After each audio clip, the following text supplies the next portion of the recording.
Not everything is cut and dry for the Pittsburgh Steelers as they head to training camp. The preseason process is a long and winding road that leads to different outcomes. Don't be surprised if a couple of players not gaining consideration for the 53-man roster eventually make their way into the conversation before final cuts. There could be a handful of instances. The Steelers have several roster spots up for grabs, but some positions will pose more trouble to make the team than others.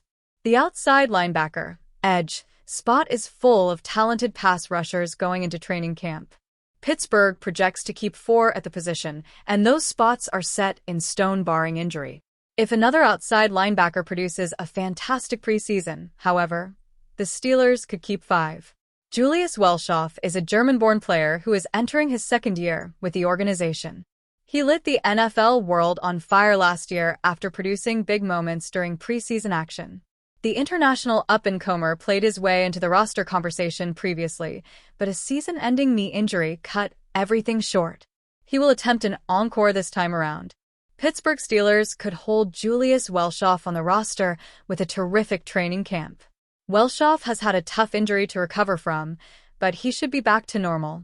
He has shown that he can compete in the NFL despite being a raw player. He hasn't played football his entire life, which is a far cry from most players in the league. He should have a chance to compete at training camp and earn a roster spot either in Pittsburgh or find an employer elsewhere. Last preseason, he showed his skill set during limited action.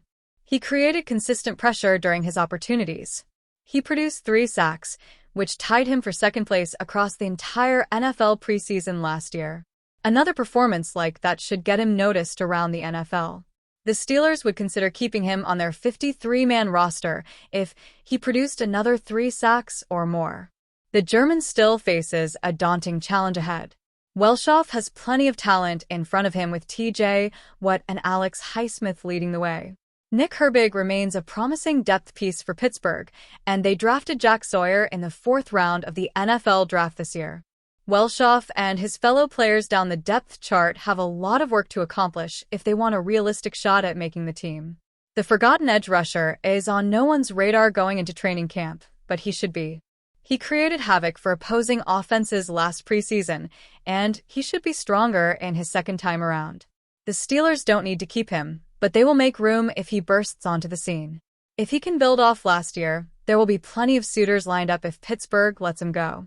The Pittsburgh Steelers finally took care of business and locked up their star edge rusher T.J. Watt on Tuesday afternoon, when the former DPOY signed a $123 million 3-year contract extension that makes him the highest-paid non-quarterback in NFL history for now. Although you might think it bizarre to imagine a Steelers squad without Watt, that this deal would get done was not necessarily a foregone conclusion.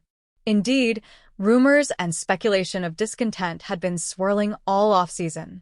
But it finally happened, and before the start of training camp, to boot. And as for the convenience of that timing, well, perhaps we have head coach Mike Tomlin to thank, albeit indirectly. Speaking on an episode of Randy Baumann and the DVE Morning Show on 102.5 WDV on Tuesday morning, Team Insider and Pittsburgh Post-Gazette reporter Jerry Dulac said Tomlin's desire to avoid distractions likely played a role in getting the deal done before camp starts Thursday. Asked if he thought the front office's mindset was one of get what's signed so we can focus on all the good PR coming our way, rather than deal with headlines about this, Dulac seemed to agree. I think there's some merit to that. Mike Tomlin did not want any more distractions heading into training camp, he said. That's the last one. It's taken care of. Mike Tomlin's feeling all along was get that deal done. Pay him. Just get the deal done. He doesn't control the purse strings, but he can certainly push them in a certain direction. Yeah, I think that was definitely part of it. With both Watt and Aaron Rodgers up in the air, it really had been a distracting few months for the black and gold. But now that both players are locked in, it sounds like Tomlin is ready to put it all behind them and start fresh at camp. Here we go. Potential Pittsburgh Steelers trade target JAUAN Jennings, a San Francisco 49ers wide receiver, has not requested a trade, according to head coach Kyle Shanahan. Jennings has requested a new contract, and according to ESPN's Adam Schefter, he is not opposed to a trade if the 49ers are unwilling to offer him a new deal. He reportedly wants around $15 million per year. This year, Jennings would make just $7.5 million. Jennings, 28, had 77 receptions for 975 yards and 6 touchdowns last season, a career high in all categories. Now, he is set to be the team's WR2 heading into the year, as long as Brandon Ayuk can recover in time for the start of the year. That makes him a vital piece for the 49ers. A former 7th-round pick out of Tennessee, Jennings came along slowly and developed a niche role as a blocking wide receiver that would do the dirty work before expanding his role last year with injuries and uncertainty in the 49ers' wide receiver room. The likely cost for someone like Jennings would be an early day 3 pick, especially since the Steelers would have to give him a notable pay raise. Still, the 49ers do not seem to have any intentions of trading Jennings with Ayuk's knee injury and a litany of other questions around the wide receiver room. Cincinnati Bengals rookie Shamar Stewart is the last first-round pick to sign, and owner Mike Brown sounds tired of waiting. To his mind, it's all much ado about nothing, and his comments yesterday reflect that.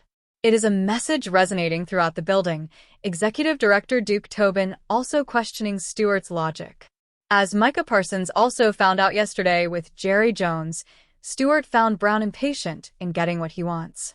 For Stewart, his issue is the Bengals making him their first-round pick. They asked to sign new language in his contract pertaining to voids of guarantees. While other teams might have similar language, it is now to Cincinnati, and it has offered no offsetting compensation. The issue seems to be about guaranteed money.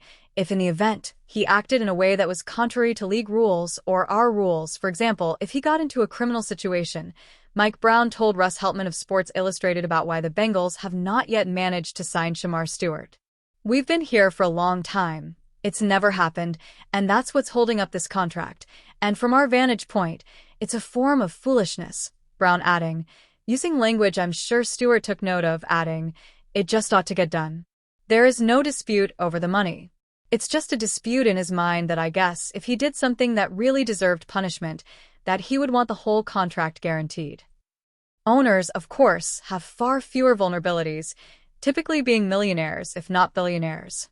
Some, like Mike Brown, don't mind speaking out of turn, anticipating they will land upon their preferred outcome anyway. That's what he is counting on with Shamar Stewart, trusting he will eventually relent. All the same. Meanwhile, Stewart has refused to participate, declining to sign a participation waiver, the language with which he and his representatives also took issue. At the moment, he is training at his alma mater, with no clear indication he'll report to training camp. And signed, he is currently not a Bengals employee, so they can't fine him. "I don't blame Shamar," Tobin said when asked about Stewart's approach. "He's listening to the advice he's paying for. I don't understand the advice. We're treating him fairly."